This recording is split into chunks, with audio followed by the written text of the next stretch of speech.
Bon, on se retrouve vidéo spéciale. Est-ce qu'on est dans la merde? Oui. Est-ce que c'est critique? Oui. Est-ce qu'on va s'en sortir? J'espère, on verra. Ça va être compliqué, je pense, donc on va faire une petite rétrospective au niveau des encres. Alors, il y a 10 ans, oui, ça a été alarmant.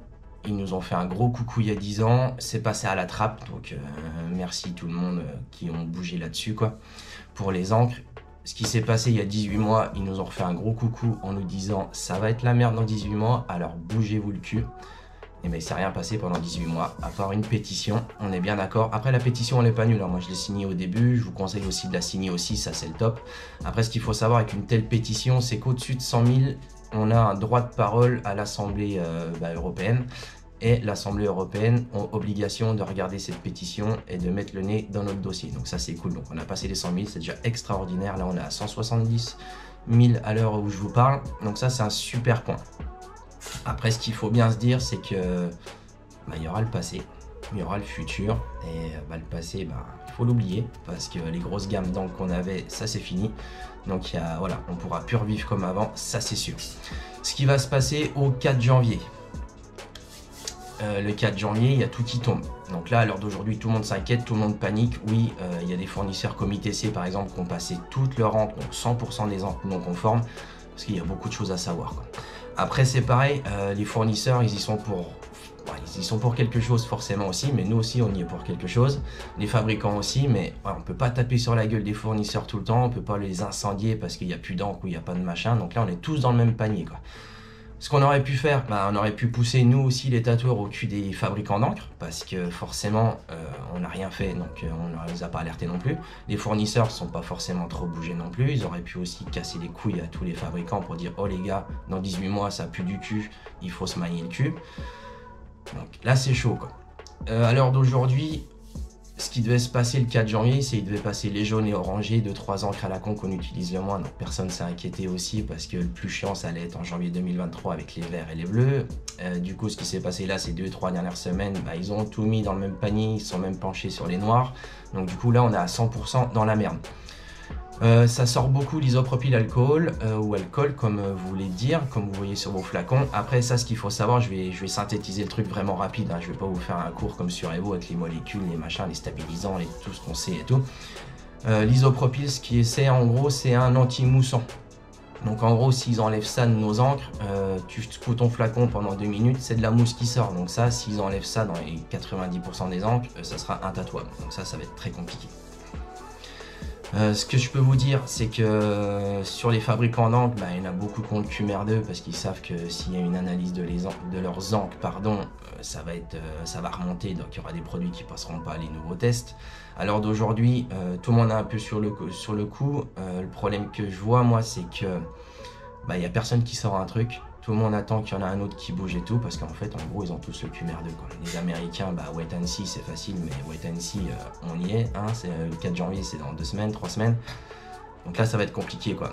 Donc les Américains, ils sont à la ramasse complet. Intense Eternal, c'est chaud. Après, au niveau Europe, tout ce qui est un peu IMAX avec les Makuro, ils ont peut-être des solutions, mais comme je dis tout le temps, s'il n'y a pas une flacon sur le bureau là, aujourd'hui, demain, dans une semaine, le 4 janvier, ça va être très compliqué d'avoir une nouvelle production, une nouvelle formulation, un emballage, une expédition, que ce soit en stock chez le fournisseur et que nous on puisse acheter ça le 4 janvier. Ça va être très compliqué.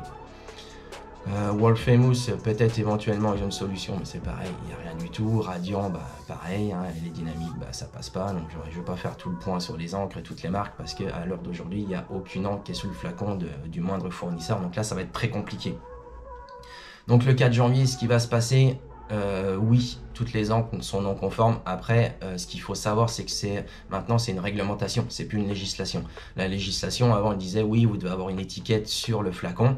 Donc là, les fournisseurs pouvaient apposer une étiquette sur le flacon. Là, c'est une réglementation. Une réglementation oblige le fabricant de l'encre à avoir une étiquette avec les bonnes infos dessus, et c'est une étiquette d'origine. Donc le fournisseur ne pourra pas apposer une nouvelle étiquette, ça passe pas du tout. C'est pour ça aussi qu'il y a beaucoup de fournisseurs aujourd'hui qui marquent non conforme avec le petit drapeau à la con européen avec Rich Content, avec la Croix-Rouge. Donc ça c'est alarmant, oui. Mais ils ont fait ça aussi pour pas se voiler la face et être sincères aussi avec nous. Ils préfèrent mettre ça en non conforme que de nous vendre tout et que dans 2 semaines, on les appelle tous comme des cons en disant « Oh, tu nous as vendu une encre il y a 2 semaines et maintenant elle est non conforme. » Donc certes, il y en a encore quelques-unes qui passeront dedans, mais déjà c'est tout non conforme parce que c'est aussi un problème d'étiquette. Donc que tous ces problèmes soient réglés le 4 janvier, ça va être très compliqué, c'est impossible. Donc pour moi, il y a 2 solutions. Ce qui va se passer au 4 janvier, soit la Commission européenne voit qu'on est à la ramasse complète et elle nous dit bon, on a été un peu plus vite que prévu, mais vous aviez 18 mois, mais on vous donne un temps de latence, le temps de trouver une solution et de trouver une nouvelle gamme. Ou alors le cas le plus critique, ce qui va se passer, c'est que la Commission européenne va nous dire les gars, vous aviez 18 mois, ça fait maintenant 6 mois qu'on est vraiment posé sur le truc et qu'on vous dit ça va tomber, vous n'avez pas été capable de vous bouger le cul, et on rend le métier illégal pendant 3 mois, 6 mois ou un certain temps à la con pour qu'on se mette en conformité et qu'on trouve des encres. Donc ça c'est vraiment le cas critique. À l'heure d'aujourd'hui, il n'y a que ces 2 choix possibles, c'est très très compliqué. Il y a beaucoup d'infos qui passent aussi en ce moment avec une encre qui passerait éventuellement le fameux test, donc là l'Europoline, la Sacred Heart. Qu'est-ce que je peux dire là-dessus? Oui, j'ai pas mal d'infos, il y a des trucs que je peux pas dire, mais bon. Oui, elle passerait éventuellement le test. À l'heure d'aujourd'hui, les flacons qu'on peut avoir, isopropyl, c'est rayé sur l'étiquette d'origine, mais elles n'ont pas la nouvelle réglementation au niveau de l'étiquette. Donc même si cette encre passerait éventuellement le test, l'étiquette ne passe pas. Donc au 4 janvier, ça sera jamais prêt. Si vous allez sur le site de l'Europaolini, qui est en Italie, donc fabricant italien, donc dans l'Europe, c'est tout en pré-order. Donc le pré-order, c'est de la précommande, donc là il n'y a plus rien de disponible. Donc est-ce qu'ils sont un petit peu en avance? Surtout, ils vont nous exploser une putain d'étiquette pour le 4 janvier avec un gros réassort de tous les fournisseurs pour qu'on puisse bosser. S'il prend le marché, forcément sa petite bouteille à 20 balles va passer à 40 ou 50 balles, donc ça on ne sait pas et on verra dans les semaines qui arrivent, quoi. Donc voilà, il y a 2 choix, soit on a un temps de latence, soit ça devient illégal et on aura peut-être un temps pour se remettre à jour vite. Donc là ça va être très compliqué, fournisseurs, fabricants, nous les tatoueurs les plus vieux qui sont au courant de beaucoup de choses, on est vraiment tous à la ramasse. Le gros problème qu'il y a aussi à l'heure d'aujourd'hui, c'est les fabricants, ils ont les réglementations, ils ont le gros pavé de 1000 pages de la Commission européenne avec le rapport, donc dans ce fameux rapport de 1000 pages, c'est pareil. Désolé, je parle vite, j'en vois. Il n'y a pas forcément de temps de latence qui dit au tatoueur, oui, vous avez 6 mois pour finir vos encres ou machin. Ça, il n'y a rien du tout, c'est net et clair et précis, quoi. Donc voilà, je reviens sur les fabricants. Ils savent pas quoi faire. Si on enlève certains produits, du coup, l'encre va être moussante. Est-ce qu'elle va tenir dans le temps? Ça, on ne sait pas. S'ils trouvent une nouvelle formulation, est-ce que ça va pas être de l'encre de merde?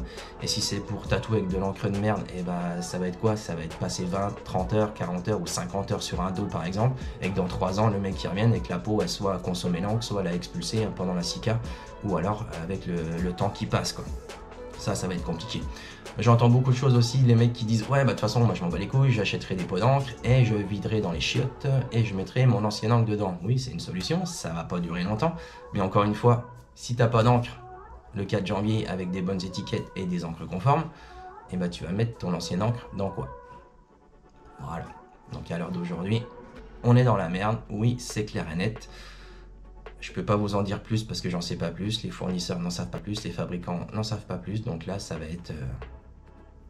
On va prier jusqu'au 4 janvier, voir s'il y a un petit lapin avec des belles oreilles qui sort du chapeau magique et on verra ce qui se passe. Mais à l'heure d'aujourd'hui, voilà, ça c'est les meilleures infos qu'on peut vous donner, on en est là et on n'a que 2 choix possibles au 4 janvier. Voilà, moi je suis comme vous, ça fait 25 ans que je tatoue, j'ai pris une bonne tartasse dans ma gueule en voyant que tout passe non conforme, en voyant les textes de loi. Chaud patate. Voilà, donc à suivre, écrivez-nous si vous voulez, sur notre Insta je mets des infos au quotidien, dès qu'il y a un truc qui tombe je le fais, donc suivez-nous aussi sur Insta et puis voilà quoi. Mais en attendant, force et honneur, tatouez un maximum et on se tient au courant.